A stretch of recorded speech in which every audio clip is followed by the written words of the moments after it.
다시 이제 처음으로 돌아가서 어느 납자가 불쑥 나와서 백장 스님한테 이렇게 농사를 지면은 많은 곤충들이 죽는데 생명을 손상시키는데 죄가 됩니까 안 됩니까 물었을 때 백장 스님은 대답이 죄가 있기도 하고 없기도 하다 이렇게 대답을 했어요. 그게 무슨 뜻입니까 하고 물으니까 산골을 통과한 사람은 죄가 없고 산골을 통과하지 못한 사람은 죄가 있다 라고 얘기했어요. 백장 스님이 늘 선이론을 주장하는 것이 산골인데 그 산골은 뭐냐면은 첫째는 수행자가 일체법을 의지하지 않는 것을 일구라고 그랬어요. 일구. 이구는 뭐냐면은 일체법을 의지하지 않는 데는 생각도 없는 거, 그 경지를 갖다 이구라고 그랬습니다. 상구는 뭐냐면은 일체법을 의지하지도 않고 또 의지한다는 생각도 없고 그러면은 우리의 마음이 허공과 같이 텅 비어진다. 허공 같아진다. 근데 그 허공 같아져도 허공과 같다는 생각조차도 내지를 않는다. 이것이 삼구다. 그랬어요.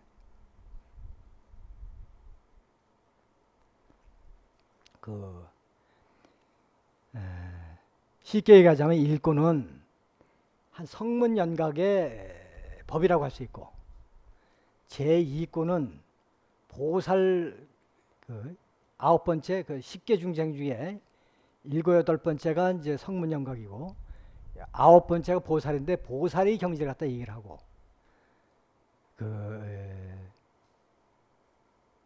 삼구가 바로 깨달음의 경지, 부처의 경지를 얘기한 거예요. 우리는 수행을 하게 되면은 마음이 허공같이 텅 비어져요. 근데 허공같이 텅 비어졌는데도 불구하고 비어 있다는 생각조차도 안 내. 거기에 무슨 죄가 붙고 안 붙겠느냐? 그 사람 산골을 통과한 사람은 죄를 벗어났다.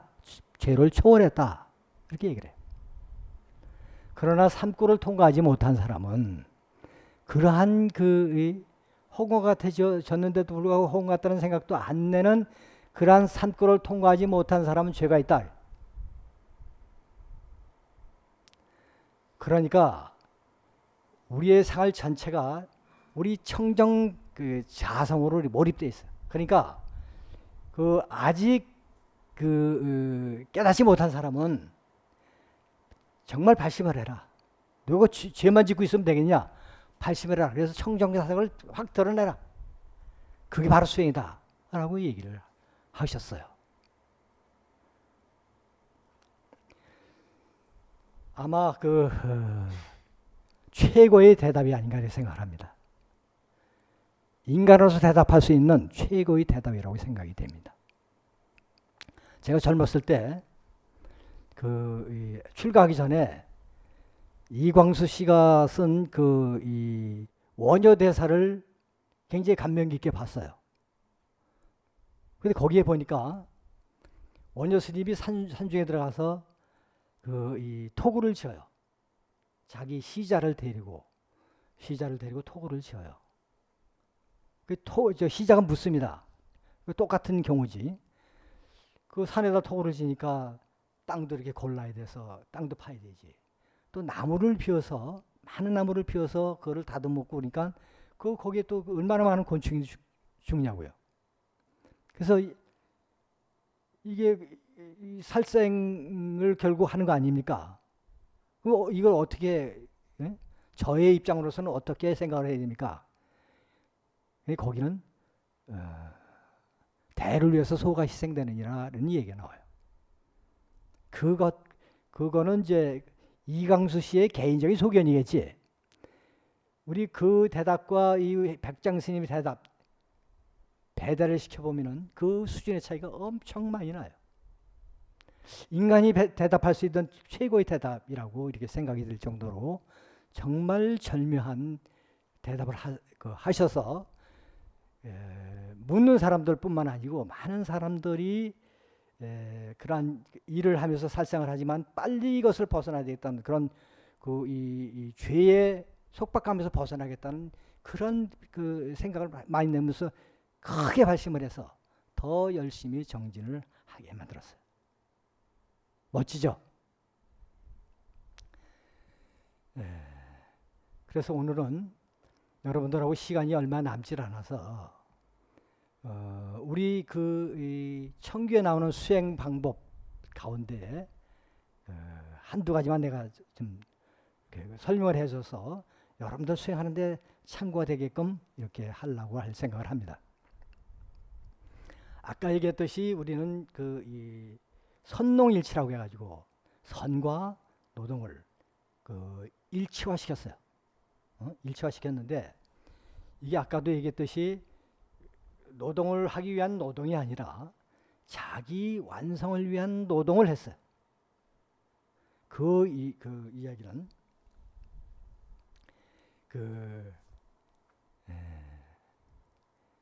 황벽희운 선사라고 하는 백장 스님의 제자예요. 황벽희운이라고 하는 그 선사가 있었는데 그분이 백장 스님 밑에서 공부를 해서 깨달았어요. 그래가지고 자기의 사숙인 백장 스님의 사제되는 남전 보원 스님 밑에서 공부를 하고 있었어요. 거기서 이제 모시고 살았어. 거기도 한 7, 800년 살기 때문에 대중 전체가 이렇게 가서 매일 일을 해. 하루는 이제 봄이 되면은 전 대중들이 산에 올라가서 나무를 뜯어와요. 그 나무를 뜯어다가 그걸 이제 다듬어서 삶아서 이렇게 말려서 1년 먹을 걸 만들어 놓는 거예요. 그러니까 전날은 가서 산에 가서 전 대중이 가서 나무를 이렇게 뜯어왔어. 뜯어서 이렇게 싸놓고 그 다음 날은 전 대중이 칼을 가지고 가서 그 나물 다듬는 일을 하는 거예요. 나물 다듬는 일을 이제 하러 가는데 황벽스님이 대중들과 같이 이렇게 쭉 이제 나물 다듬으러 가는 거예요. 종을 쳐서 울력종을 쳐서 가는데 이 자기 사숙되는 남전 보원 선사가 어디를 가느냐 하고 물어. 나물 다듬으러 갑니다. 무엇으로 다듬냐? 그러니까 칼을 번쩍 들어. 아무 말도 대답을 안 하고 칼을 번쩍 들어요. 그리고 지나가. 그 남전 스님도 오늘은 나무를 많이 다듬겠구나 하고 방장실로 들어갔어. 그건 뭐냐면은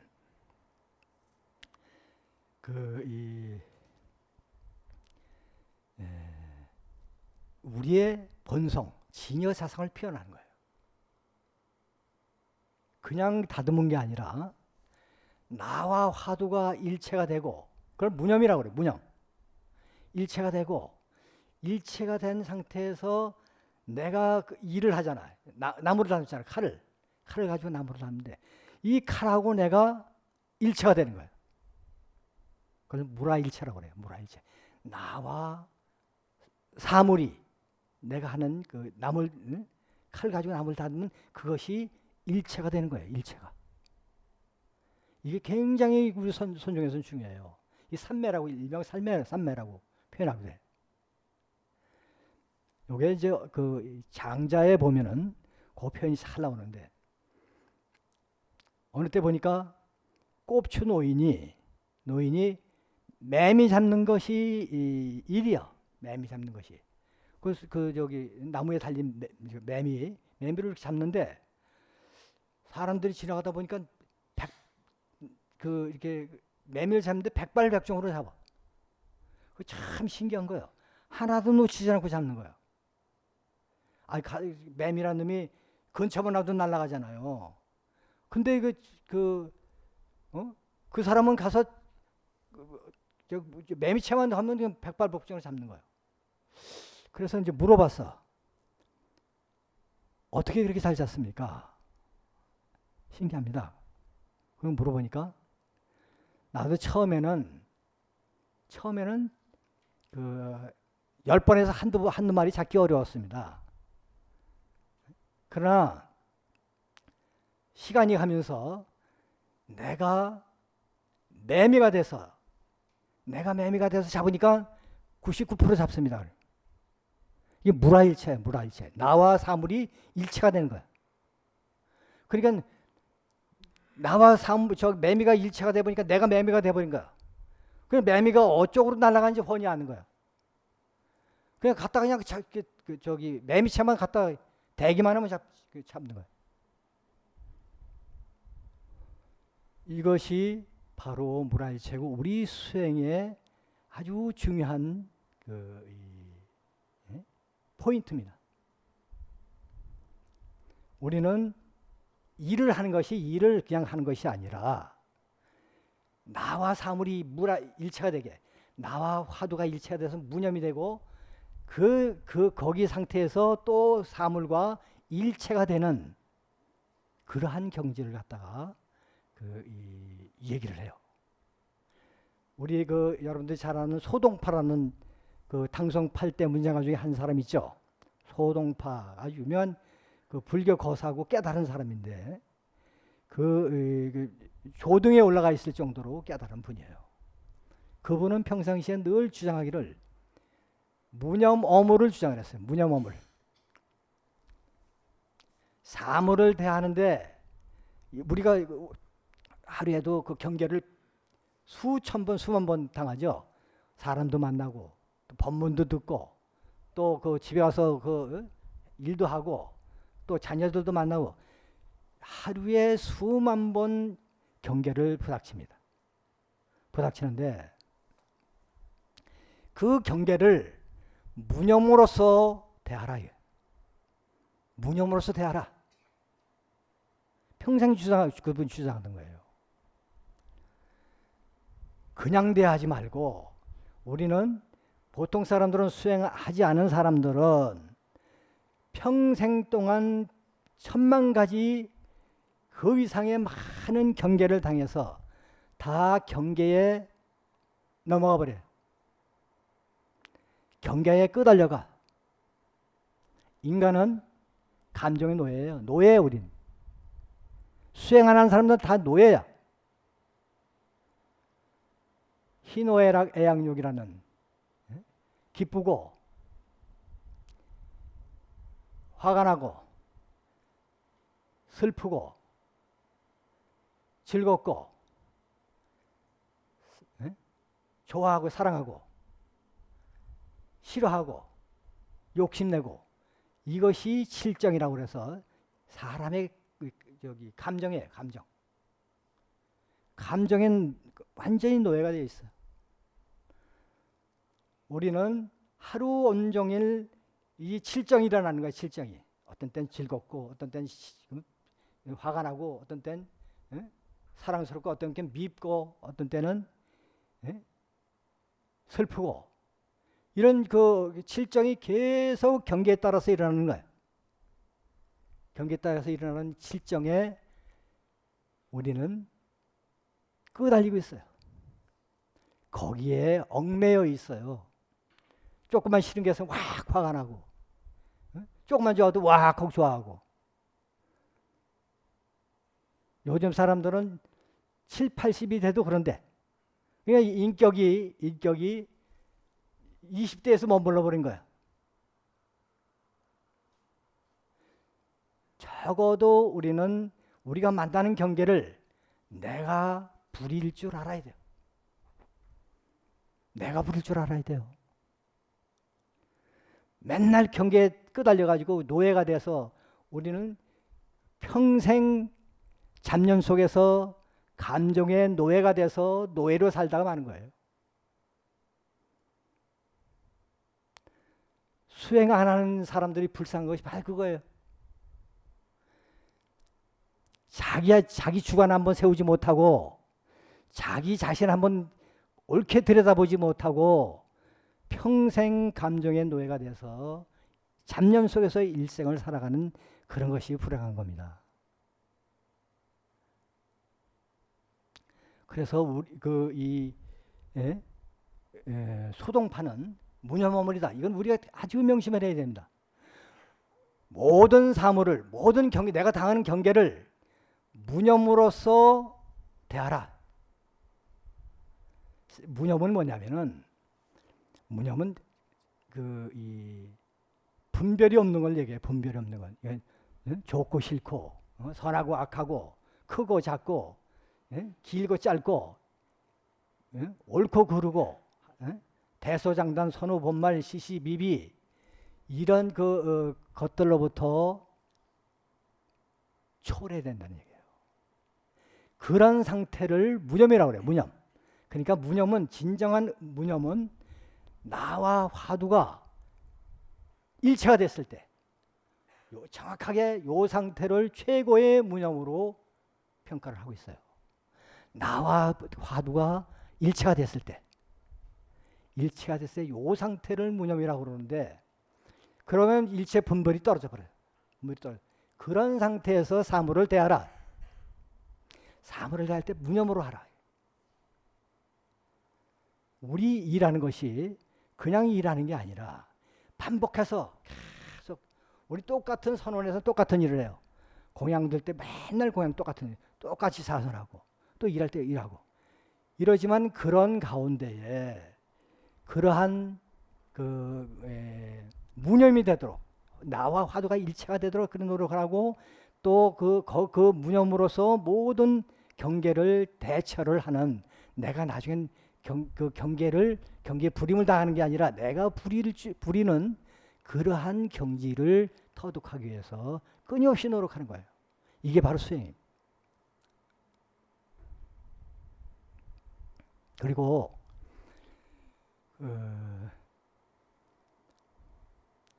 선종에서는 이 두 가지 생활선을 실천하면서 수행을 했어요. 하나는 일하는 거, 무념어물이 되도록 끊임없이 노력하는 거. 또 하나는 차를 마셨어요. 차. 녹차 녹차, 오룡차 종류 같은 차라고 그래요. 왜 차를 마셨느냐? 이 차를 마심으로 인해서 깊은 수행이 되게끔 나의 인격을 완성시키는 그런 일을 추구를 했어요.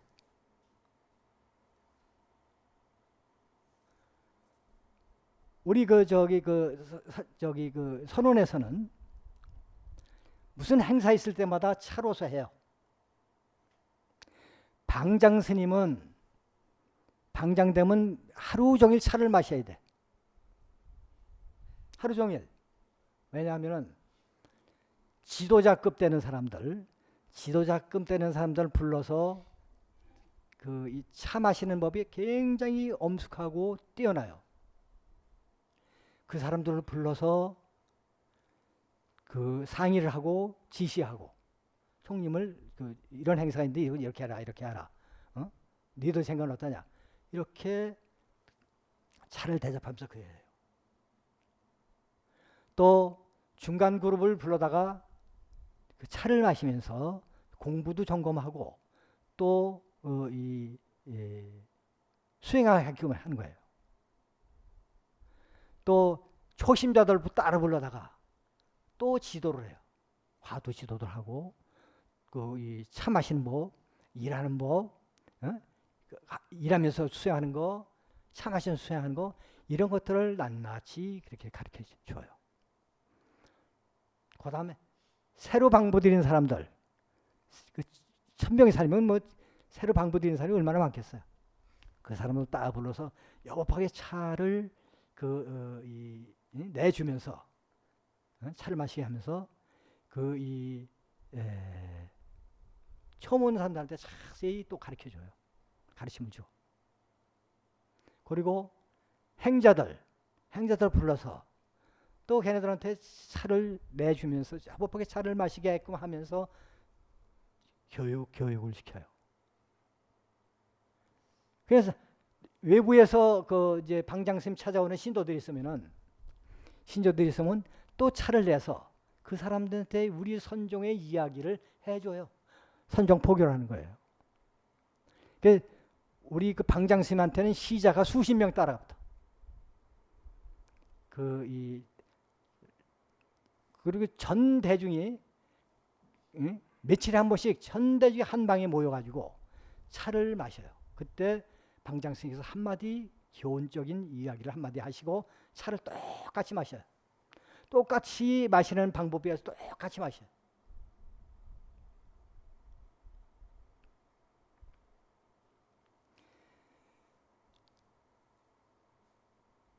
이 차이는 아주 뛰어난 효능이 있는데요. 나중에는 이제 의식에까지 이렇게 선종의 의식에까지 승화돼서 부처님한테 이 공양 올릴 때도 차 공양, 제사 지낼 때도 차로서, 또 초파일 행사 때도 차를 올리고, 또 열반제도 차를 올리고, 출가제도 차를 올리고, 백중 때도 차를 올리고, 설에도 차를 올리고, 신년에도 모든 행사 있을 때 전부 다 차로서 예를 표했어요. 왜 그랬느냐? 이 1103년에 만들어진 이 선원청규라고 있어요. 자각종색선사가 저술한 선원청규라는 청규가 있어요. 백장스님 저 청규가 803년에 만들어졌는데 산질이 돼버렸어. 올해 300년 지나니까 산질이 됐어. 그래서 다시 그것을 백장스님의 정신을 가지고 이 청규를 제2청규를 만들어요. 그 시대에 맞게. 1103년에 만들어졌는데 거기에 보면은 차 마시는 방법이 나옵니다. 차 마시는 방법이 1페이지에 걸쳐서 잔소리를 해놨어. 차를 마실 때는 손을 어떻게 하고 입은 어떻게 하고 또 말을 하지 말고 돌아보지 말고 아주 여법한 모습으로 하라고 이렇게 나와요. 그래서 4가지를 조항을 얘기를 해. 4가지 조항을. 첫째는 은중이라고 그래요. 은중. 은은하면서도 중후한 마음을 가지고 차를 마셔라. 두 번째는 긍장이라고 그래. 아주 긍정적인 생각을 가지고 또 이 장중한 모습으로 차를 마셔라. 세 번째는 대묘라고 그래. 대묘는 차 마시는 방법을 아주 자세하게 만들어놨는데 그 차 마시는 법도에 따라서 차를 마셔라. 중도를 4번째 얘기를 했는데 중도는 뭐냐면은 중도는 나한테도 치우치지 말고 차한테도 치우치지 말고 나와 차를 초월해 있어서 나중에는 나와 차를 융합을 시켜라. 그렇게 마시면 어떻게 되겠어요? 수행이 되겠어요? 안 되겠어요? 수행이 저절로 되는 거예요. 특히 차를 마시면은 정서가 안정이 돼요. 정서가. 우리 정서는 우리 요즘은 이제 인격을 지정의라고 해서 3가지를 얘기하는데 두 번째가 정서 아니에요? 정서가 굉장히 수행하는 데 중요해요. 우리 유럽의 근세의 그 철학자 루소는 머리의 논리보다 마음의 정서가 더 높다라고 표현했어요. 옛 선지식은 이 얘기를 하길 정서가 마음에서 고갈이 되면은 인간의 고상한 목적까지도 사라진다라고 얘기했어요. 정서는 한마디로 얘기하면 아름다움을 보고 아름다움을 느낄 수 있는 마음의 여유를 갖다 정서라고 그래요. 현대인들은 어떨까요? 현대인들은 정서가 완전히 고갈이 됐다고 아주 탄식을 하고 있습니다. 많은 전문가들이. 너무 바쁘고 또 너무 세분화되고 또 생활에 끄달리다 보니까 정서가 고갈이 되는 것이 현대인의 모습이에요. 정서를 안정시켜주고 인격을 도야시켜줘요. 이 차가 인격을 도야시켜줘서 이 1000명, 2000명이 사는 큰 총림에서 화합이라는 것은 화합을 잘하기가 어려운 거예요. 근데 지금까지도 일사불란하게 청교에 의해서 그 수행을 해나가고 있습니다. 말 않고. 이것이 바로 청교의 힘이고 바로 그 이 일과 무념업을 하는 그러한 이 노동과 이 인격도 하락시켜주고 정서를 안정시켜주는 이 차가 선차가 그 많은 대중을 화합하게 만들어준 인격을 도약시켜서 화합하게 만들었어요. 이 세상은요 화합 절대로 안 됩니다. 될 수가 없어요. 현대인들 특히 더 화합이 어렵죠. 정말 어려워요. 화합이 이 세상이 제일 어려워요. 부처님께서는 화합을 제일로 삼으셨습니다. 수행된 자만이 인격이 어느 정도 둬야 된 자만이 화합을 할 수가 있어요. 요즘 같은 세상에는 전부 다 이기주의에 팽배되어 있어서 개인은 개인 이기주의에, 단체는 단체 이기주의에, 국가는 국가 이기주의에 빠져서 더 심각하게 헤매고 암흑의 속으로 빨려들고 있어요. 이것을 이 현대를 최고의 위기로 보는데 이것을 해결할 수 있는 방법은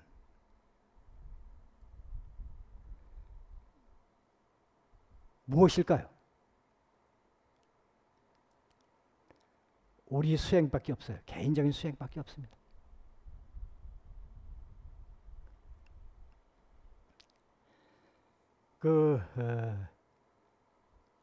부처님께서 제세시에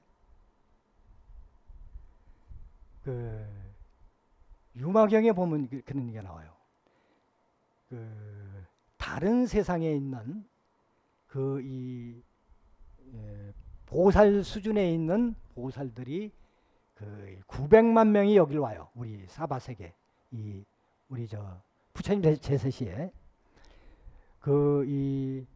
한번 유마거사가 그 국토를 갔다가 우리 사바세계를 선정을 하니까 많은 거기에 수행하는 그 보살 지위에 있는 사람들이 꼭 사바세계를 가고 싶다. 석가모니 부처님한테 인사드리고 그리고 이 사바세계가 어떤 세계인지 알고 싶다. 또 우리 유마거사의 도량도 좀 가보고 싶다. 그래가지고 이제 900만 명이 왔어요. 900만 명이 왔는데 우리 그 사람들은 벌써 보살지에 있으면 신통력이 있어서 그냥 뭐 타고 오는 게 아니라 그냥 순식간에 그냥 와버려. 우리 눈에는 보이지 않아요. 사람 눈에는 보이지 않아.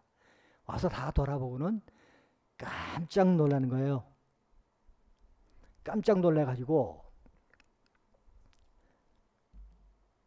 유마거사한테 와서 하는 얘기가 어떻게 이런 곳에서 살 수가 있습니까? 하는 거예요. 왜 그렇습니까? 이 사바세계는 도저히 상상도 없는 우리는 석가모니 부처님이 계시다고 그래서 정말로 정토인 줄 알았는데 와서 보니까 사람 모습이 정말 기대 이하고 정말 고집불통이고 어떻게 해볼 수 없는 그런 중생들이 모여 사는데 여기서 어떻게 중생들을 교화하시면서 사십니까? 난감하죠? 난감해. 진짜 여러분들도 자녀들도 내 뜻대로 되는 데가 별로 없어요. 어떻게 자녀들만이라도 부모하고 교류를 잘해서 부모의 그 기대치만큼 살아가는 사람이면 그 사람은 행복한 사람이에요. 근데 내 이웃은 말할 것도 없고 우리 사회는 더 말할 것도 없는 거예요. 요즘은 이웃도 못 믿고 형제도 못 믿고 가족도 못 믿는다고 그런 소리까지 나오는 시대. 보세요. 땅도 오염이 됐죠. 물도 오염이 됐죠. 오늘은 내가 오니까 마침 여기 공기가 좋네. 공기까지 오염이 됐지. 거기다 팍팍하게 이럴 수 없는 중생들끼리 모였지. 이거 어떻게 사노? 그러니까 저기 유마거사의 답이 명답이에요. 여러분들 꼭 기억하시고 있어야 할 부분이기 때문에 말씀드립니다. 유마거사는 뭐라고 하는 줄 아세요? 우리 사바세계 여기도 부처님이 정토예요. 석가모니 부처님이 정토예요. 사바 정토라고 그래. 근데 저기 아미타 부처님이 계신 거는 그 서방 정토 극락세계라고 그러고 극락 정토고, 우리는 여긴 석가모니 부처님 만드는 사바 정토예요. 근데 와서 보니까 저기 그 보살주에 있는 분들이 900만 명 와서 중생들이 사는 모습을 보고 너무 실망하고 너무 깜짝 놀라가지고 어떻게 이런 데서 지옥 수준에 이른다고까지 얘기를 하는 거예요. 그때 유마가서 한 얘기가, 우리 사바세계에서 중생들을 제도하려면 그 대신 이렇게 팍팍한 세상이지만 그 대신 큰 원력을 가지고 살아야 된다. 당신네들이 상상도 못하는 큰 원력을 가지고 이 사바 정토에서 사바 세계에서 살아야지만 다만 한 중생이라도 구제할 수가 있다. 우리는 이 사바 정토에 사는 우리는 큰 원력을 가지고 여기서 이렇게 인내하고 산다라고 얘기를 해요. 그 소리를 듣고 그 많은 보살들이 감명을 받아요. 그래서 돌아가면서 야 나도 언젠가는 여기 와서 살고 싶다. 여기 와서 정말 팍팍한 세상이지만은 큰 원력을 세워서 이 중생들하고 어울리고 중생들을 하나라도 구제할 수 있도록 이렇게 하는 것도 진짜 의미 있을 것이다. 나도 여기 꼭 와보고 싶다. 다음에는 꼭 여기 와서 살겠다는 그러한 보살들이 많았어요. 조금 위안이 되죠? 우리도 마찬가지예요. 우리 정말 여기 이 땅은 부처님이 만든 정토인데, 석가모니 부처님이 만든 정토인데, 중생들은 정반대의 부처님의 말씀에 정반대의 삶으로 인해서 우리 사바세계는 사바정토가 지금 예토가 돼버렸어요. 아니 우리 공기까지 마시는 것도 걱정을 하고 살아야 할, 저기도 가보니까 저 방에 가보니까 공기청정기 2개나 있어. 공기까지 정화해서 마시는 이런 시대에 우리가 와 있는데, 우리는 정말 이 불자 되길 잘했습니다. 불자 되길 잘해서 정말 부처님 말씀을 잘 배우고 또 이해를 하고 또 이 화합을 해가면서 끊임없이 나의 정서를 함양시키고 인격을 도야시키고, 그리고 이웃과 더불어서 끊임없이 정토를 다시 구현하려고 하는 그런 큰 원력을 가지고 산다고 하면은 그 사람보다, 이 사바정토에서는 그 사람보다 더 행복한 사람이 없을 거예요. 그러기 위해서 우리가 불교를 공부하고 지금 있는 겁니다. 또 우리 선종은 옛날부터 현실을 적극적으로 긍정을 했어요. 적극적인 긍정을 해서 현실을 정토로 만들려고 하는 노력을 했어요. 끊임없이 지금까지 해오고 있어요. 우리 그 각산 스님이 그 영주에다가 세계 명상센터를 짓기를 발언해서 지금 그 운동을 하고 있죠. 혼자 잘 먹고 사는 사람이 왜 그런 걸 지어요? 어떻게 하든지 많은 사람들한테 이 수행법을 가르치고 제대로 수행하게 해서 사회를 정화해서 정토를 복원하겠다는 그런 생각이 있기 때문에 그런 겁니다. 저희 수자에서도 여러분들 와본 분도 계시지만 저 문경 봉암사에다가 그 세계 명상마을을 짓고 있어요. 지금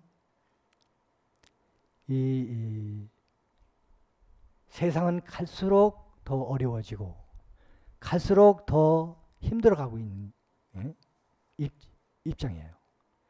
근데 그나마 21세기를 이끌어 나갈 수 있는 강력한 사상이, 즉 이 21세기 물질 문명을 이끌어 나갈 수 있는 가장 강력한 사상이 우리 불교의 선이라는 것이 밝혀짐으로 인해서 지금 세계가 지금 희망이 우리 선명상입니다. 지금 저기 그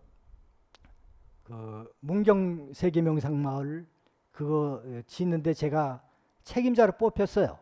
불행하게도 그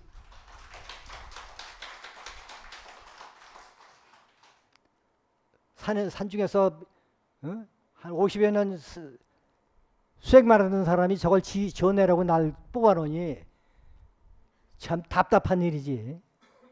그래서 이제 제일 먼저 한 일이 세계에서 가장 유명한 선센터, 명상센터 30곳을 정해가지고 거기를 다녀왔습니다. 스님들이 7, 8명, 교수들이 한 4명. 우리 각산 스님도 같이 갔어, 내가. 각산 스님 가자. 각산 스님 원래 뜻이 커요.